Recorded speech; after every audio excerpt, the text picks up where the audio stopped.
Hello, this is Reverend Don Lewis coming to you from the beautiful metaverse, and more specifically from beautiful Danville, Illinois, homeland of the Corellian tradition. And this is Midday with Reverend Don. Welcome. And as you know, if you follow Midday with Reverend Don, you can type your questions or comments into whatever platform you may be watching on, and I will see them here in my chat room, and we can communicate directly, which is one of my favorite parts of this broadcast.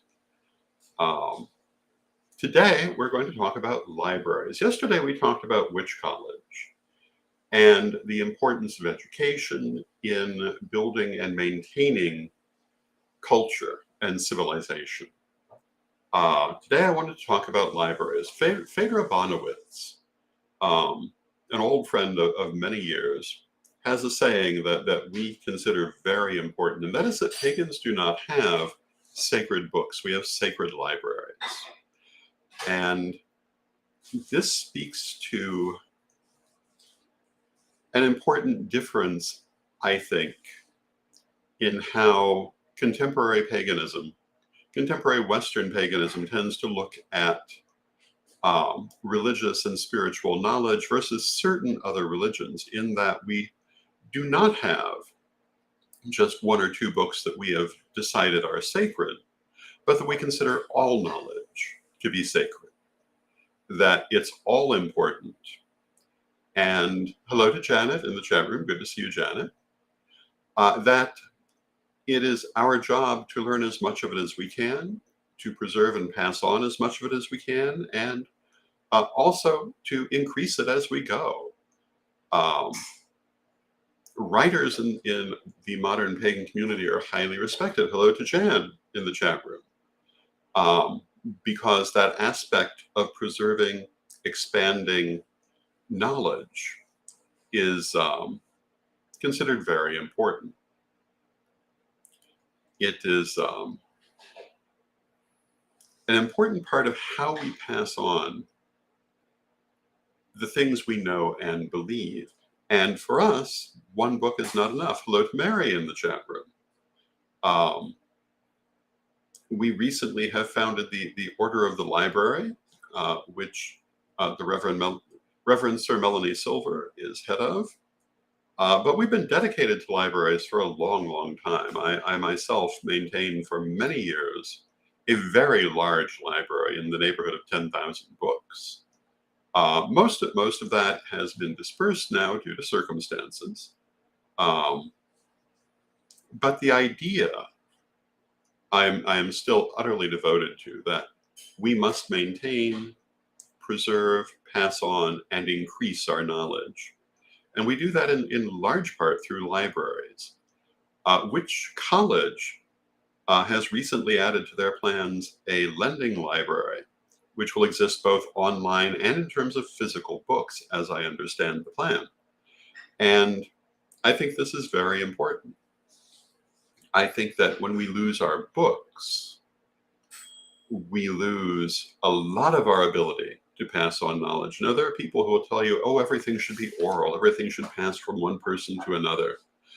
And all I can say is Western civilization would be in a very poor state if that had been all that could have happened. Much of the philosophy of the ancient world was rediscovered and repopularized during the Renaissance, having been lost for hundreds of years previously. And it was rediscovered because it had been preserved in other parts of the world. At the end of the Roman Empire, there was a huge destruction of previous knowledge.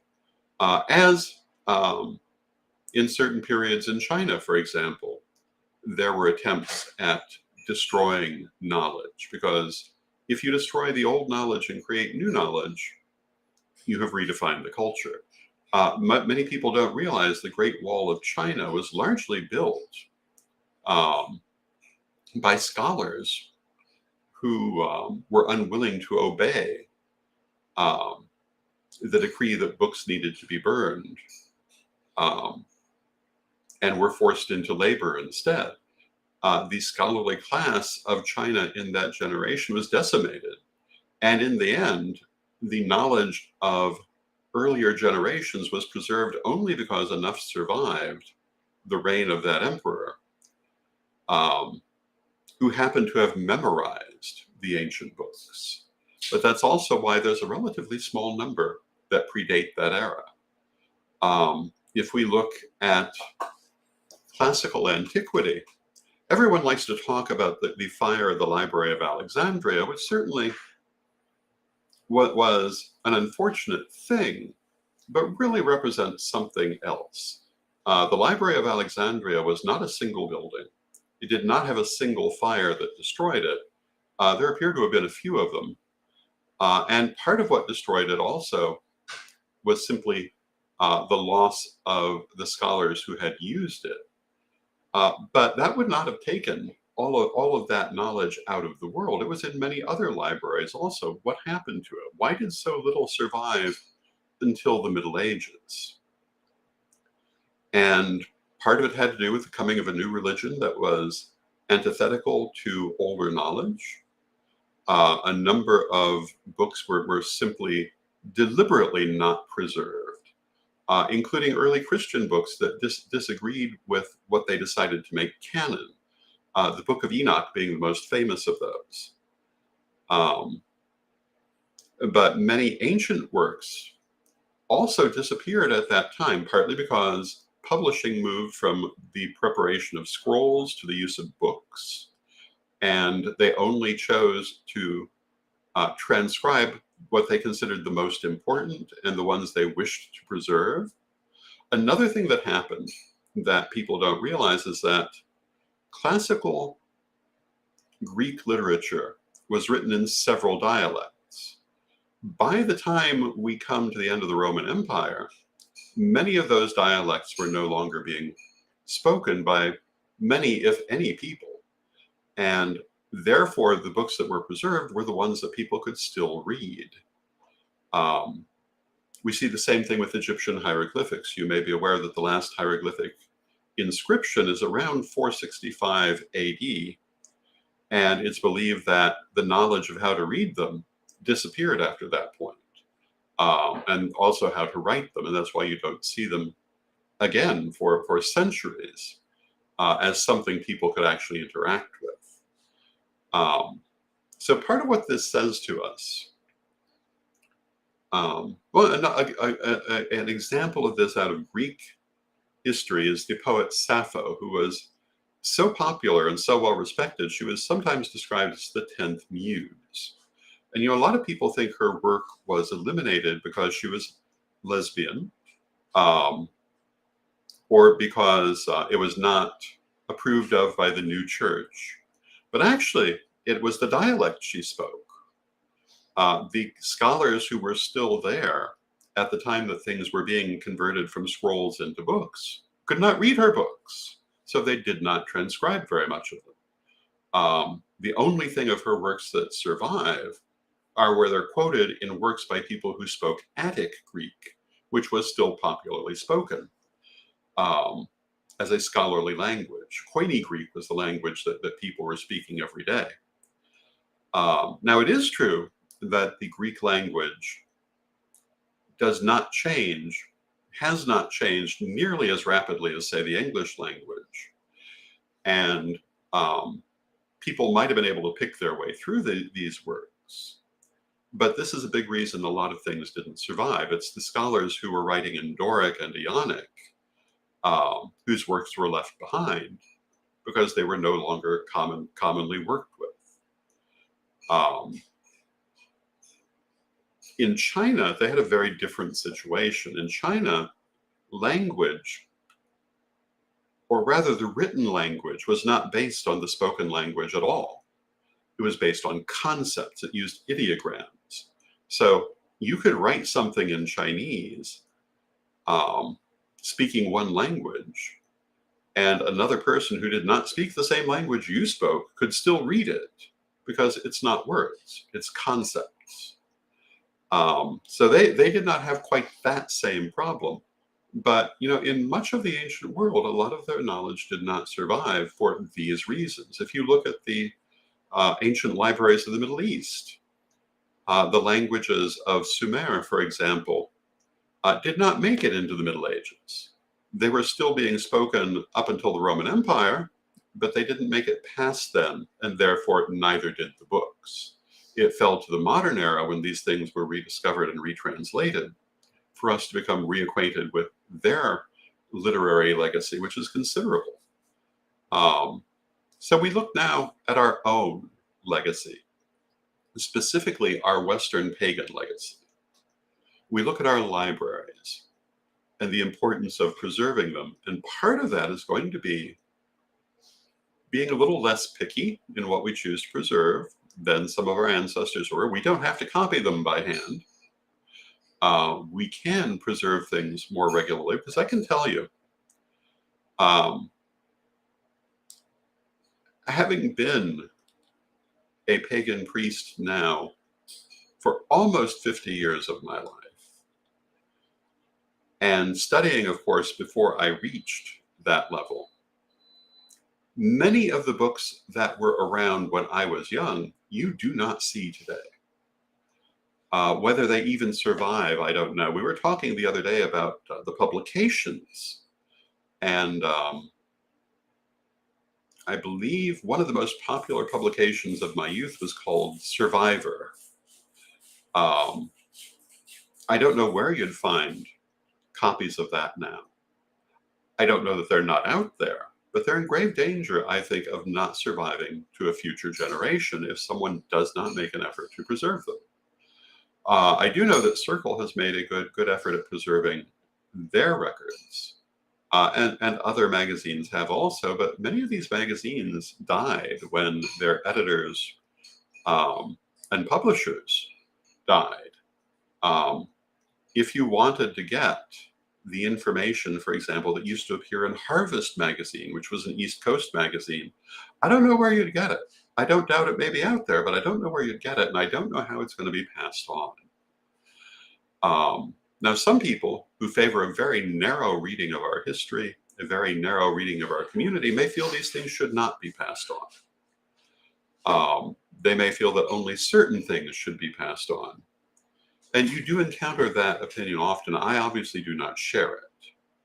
I think that they are deceiving themselves both in the narrowness of our history and our contemporary community, and trying to force a narrowness on the future that was not there in the past. And these older publications kind of prove that. There was a lot more there than a lot of people's official histories want you to remember. And how are you going to remember it? Only if you preserve the books. They can be preserved online, they can be preserved in hard copy, but they must be preserved. Our sacred libraries must not be allowed to die. If you look at the history of the Christian religion, and probably plenty of others, but we'll look at Christianity because everybody already knows what I'm about to say. Early Christianity had a very wide range of literature, much of which did not survive in common usage because the early church did not want it to survive because it was contradictory to their canon and to their idea of history. I mentioned the Book of Enoch earlier. Why did the early church go out of its way to burn every copy of the Book of Enoch they could get their hands on? And the reason is that it contains a number of things normally attributed to Jesus as works of his, but was written before his time. The Sermon on the Mount being the most obvious one, the meek shall inherit the earth speech. And hello to Psycho Gamer in the chat room. This was because we now have copies of the Book of Enoch that predate the time of Jesus. We know this was a quote, not an original speech. But they didn't want anyone to remember that. And so they wiped out that book and everything else that was in it. As we go forward, we need to make sure that no one comes across the power to wipe out our books, to narrow our history, to narrow our experience. And, if some books are considered better than others, well, what's wrong with that? Um, that's something for every generation to assess for itself. But I think it's very important that we preserve these and keep them in people's hands. Going back to that Book of Enoch for a moment, why do we now know that it was genuine? Well, there are two reasons. First, it never went out of print in Ethiopia. Ethiopia was actually one of the first Christian nations, possibly the first Christian nation, that's what it claims. And the Church of Rome could not reach there and therefore could not eliminate the book there. As early as the 18th century, they shared it with Europe. And it was denounced as a fraud because it couldn't be true that it predated the time of Jesus, because then he could not have made up the Sermon on the Mount himself. But now we have the Dead Sea Scrolls, and it appears there as well, and has been chemically dated to being previous to that time. We now absolutely know that it is true. But we don't want our descendants to have to do that with our own books. So my strong advice to our community is treasure your books and your online resources, and don't just let them get erased.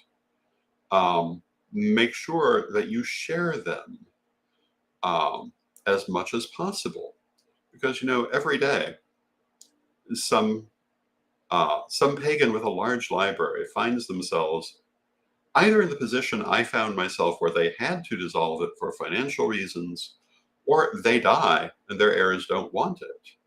And a few people get some good books at good prices, and some of them just go the way of all flesh and are never seen again. I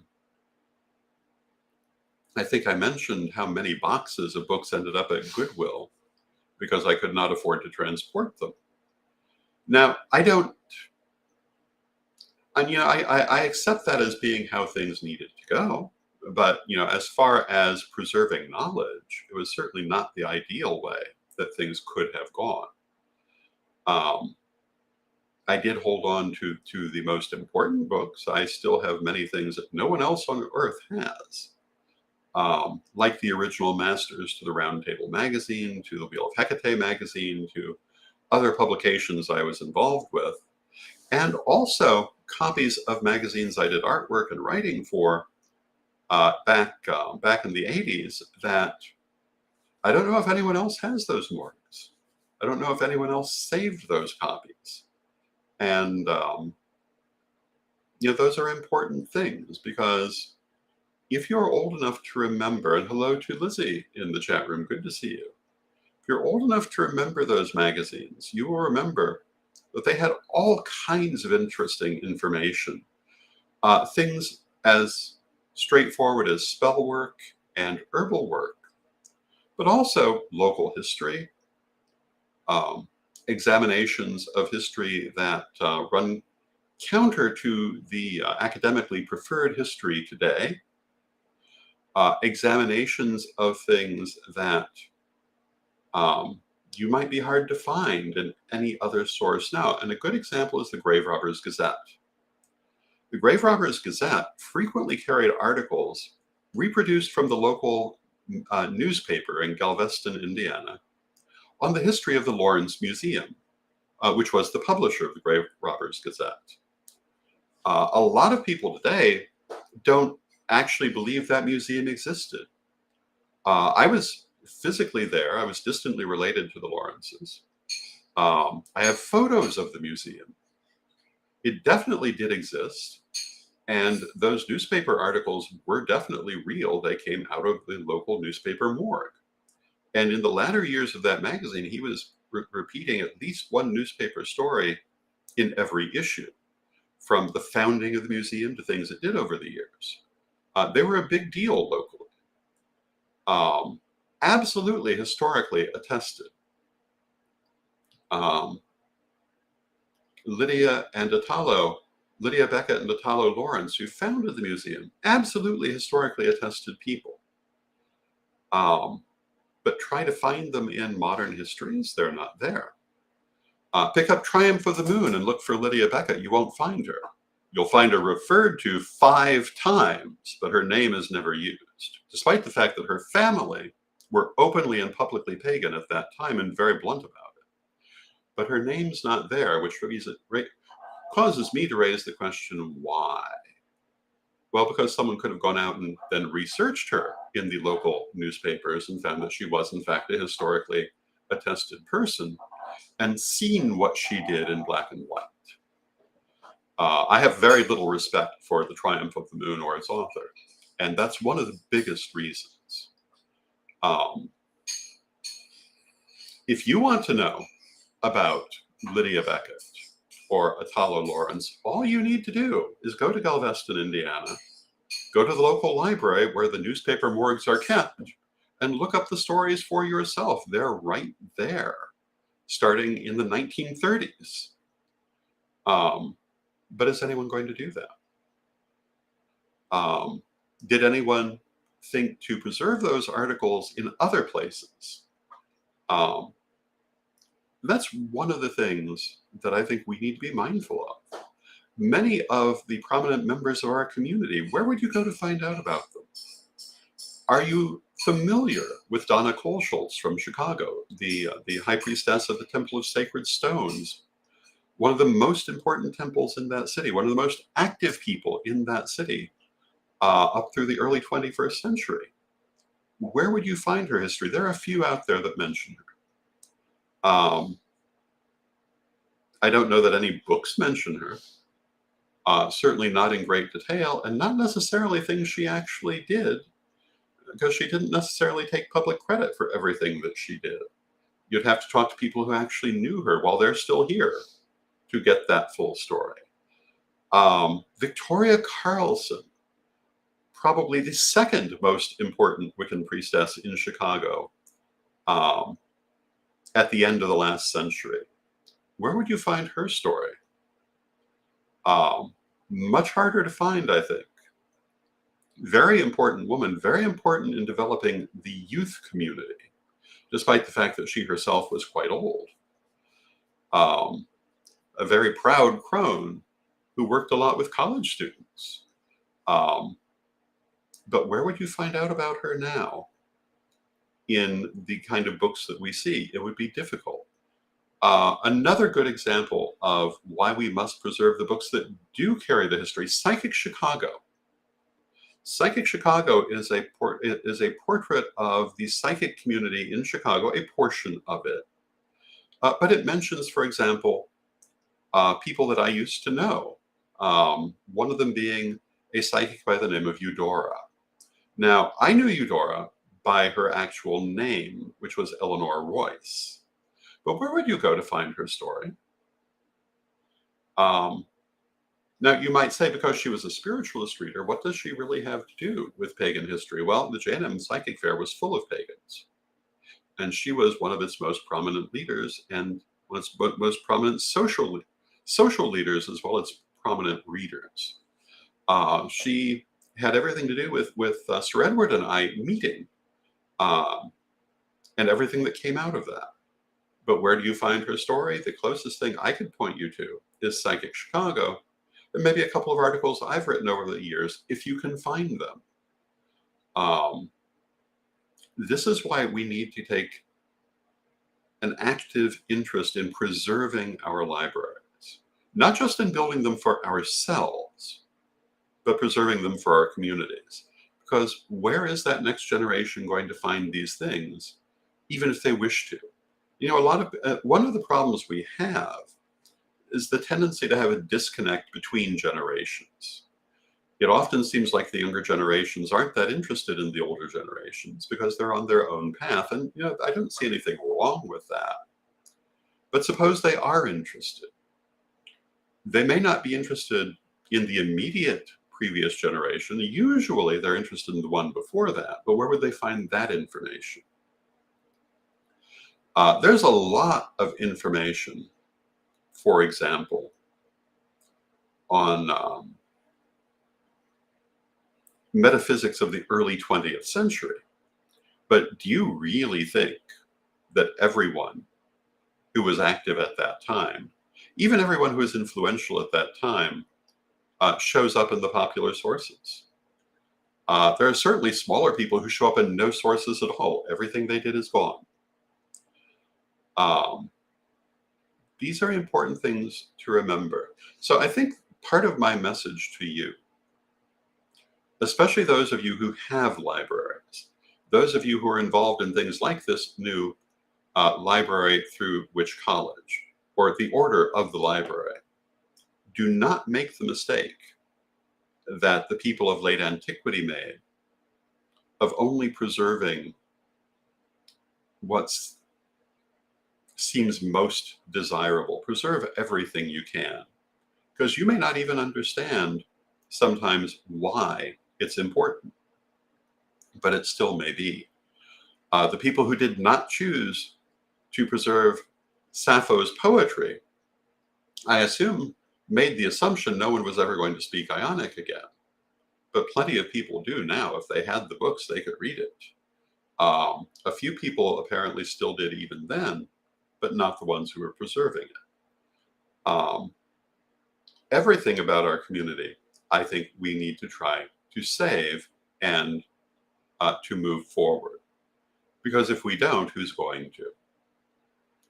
And it's very important to preserve not just what academic sources think is a good canon for history, but everything that was actually there. You know, you'll hear a lot of times how no one before the 1950s ever called themselves a witch. They were cunning people. They're cunning folk. But not in the United States. That's a British thing. If in fact it's that accurate there. But in this country, they actually did. They absolutely did, and they're historically verifiable. Did they mean exactly what we mean now? I would have to leave that to others to make that decision. I do believe many of those people came right down into this movement. My family used the term and came into this movement. There are lots of others who used it, and they used it in exactly the way it tends to appear in older literature in this country. People who are doing healing work and psychic work and magic work and following this lifestyle and various versions of this theology. And they did use that term, but the canonical history says they didn't. We need to save the non-canonical history, or we're going to be deceived going into the future about what was and was not there. And I think that would be a great loss to us. And you know, even now, how many people know about the Pentacle Quest? This was a huge, vital thing in our community, but I find a lot of people don't remember it. It was the 10-year battle headed by Pete Pathfinder at the ATC and Selena Fox at Circle, and a number of other people later in the campaign, including at one point myself, fighting to get for pagan veterans the right to have the pentagram on their tombstone if they were Wiccan. And the reason it took so long was purely religious prejudice, and eventually that was admitted. But who today remembers that campaign? A few, but a lot don't. And they don't know how it was won, which is a problem for the future.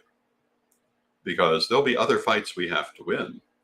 We need to remember what we did that was successful. Who today remembers the Goddess 2000 project?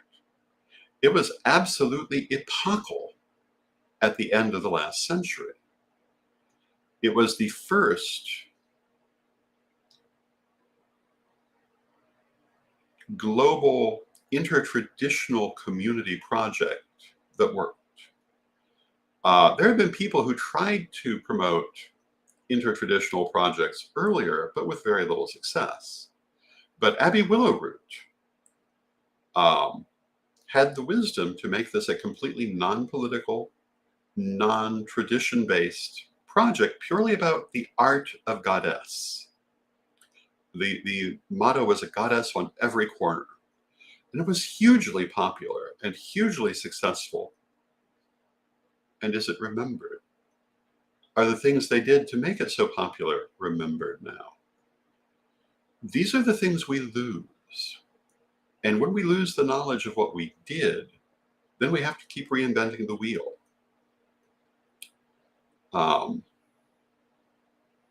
This is why our libraries are so important to us. And what do those two campaigns have to do with what I'm saying? All of those old magazines I was talking about have contemporary articles about those campaigns. What was being done, why it was being done, sometimes what the strategies were. If those magazines survive, the future will remember what was done. Are there any books on the subject? Not that I know of. The magazines must survive. The same with many of those local figures. If the local sources don't survive, their memory will not survive either. So when we talk about libraries, we're not just talking about the books of the big publishing houses. We need the small things too. And we need all of them, or we're going to have a very truncated version of our own history. So I see we've come to the end of our half hour. I want to thank you for watching. I hope that you have found this helpful, and I will see you tomorrow. I love you all. I thank you for joining me. I love spending this time with you, and let us close as we always do with our prayer. And Divine Mother Goddess, Divine Father God, beloved ancestors, we thank you for all that you do in our lives, and we ask you to help us to preserve our memory of the past. Help us to preserve our knowledge of the events of the past and the attitudes of the past, so that we may carry them into the future, and so that we may learn from the past and not have to repeat it. Beloved Mother Goddess, beloved Father God, beloved ancestors, we thank you with great love and respect, and knowing you are always with us, but from respect, we thank you for your presence. May you be blessed now and always. And I thank you for your presence. I'll see you tomorrow, and may you be blessed now and always.